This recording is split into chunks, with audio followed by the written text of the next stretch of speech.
جب رب راضی ہونے لگتا ہے تو بندے کو اپنے عیب کا پتہ چلنا شروع ہو جاتا ہے، اور یہی اس کی رحمت کی پہلی نشانی ہوتی ہے۔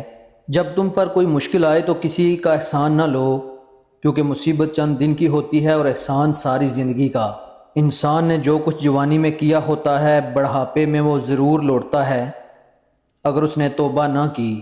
اگر کسی کے دل میں جگہ بنانا چاہتے ہو تو اسے سیدھے اور مکمل نام سے پکارا کرو، اور جب تمہارا دل کسی سے گلے لگ کر رونے کو چاہے تو قرآن کو گلے لگا لیا کرو۔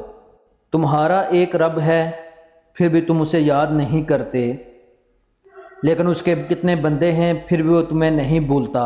حضرت علی رضی اللہ عنہ کا فرمان ہے، کسی انسان کو پتھر سمجھ کر ٹوکر نہ مارو، بلکہ اسے تراش کر دیکھو، شاید وہ ہیرا ہو۔ کسی کو منہ پر ذلیل کرنا اسے قتل کرنے کے برابر ہے۔ عقل مند وہ ہے جو اپنی زبان کو غیبت سے بچائے، اور مومن وہ ہے جس کا دل شک سے پاک ہو۔ بہترین سیرت یہ ہے کہ تم لوگوں کے ساتھ ویسا سلوک کرو جیسا تم چاہتے ہو کہ وہ تمہارے ساتھ کریں۔ جو انسان صبر اختیار کرتا ہے وہ کامیابی پاتا ہے، اور جو جلد بازی کرتا ہے وہ ٹھوکر کھاتا ہے۔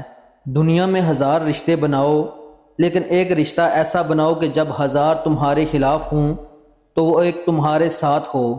تمہاری نیت کا امتحان اس وقت ہوتا ہے جب تم کسی ایسے انسان کی مدد کرتے ہو جس سے تمہیں کسی چیز کی لالچ نہ ہو۔